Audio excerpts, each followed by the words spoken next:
ఈరోజు మీకు ఒక తెలివైన మనిషి కథ చెప్తాను. బలం లేకపోయినా బుద్ధితో గెలిచిన వాడి కథ. అతనెవరో కాదు, తెనాలి రామకృష్ణుడు. ఒక రాత్రి తెనాలి ఇంటి బయట కొంతమంది దొంగలు తిరుగుతున్నారు. వాళ్ళు అతని ఇంట్లో దొంగతనం చేయాలని ప్లాన్ చేస్తున్నారు. తెనాలి అది గమనించాడు, కానీ భయపడలేదు. అతను తన భార్యతో గట్టిగా మాట్లాడుతున్నట్టు అన్నాడు, మన దగ్గర ఉన్న బంగారమంతా ఇంట్లో పెట్టుకుంటే ప్రమాదం, దాన్ని ఈ బావిలో దాచేద్దాం. దొంగలది విని చాలా సంతోషపడ్డారు. బంగారం బావిలో ఉందా అనుకుని ఎదురు చూశారు.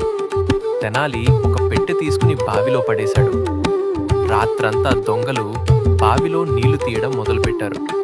బంగారం దొరుకుతుందని అనుకున్నారు. ఉదయం అయ్యేసరికి వాళ్ళు అలసిపోయారు, కానీ ఏమీ దొరకలేదు.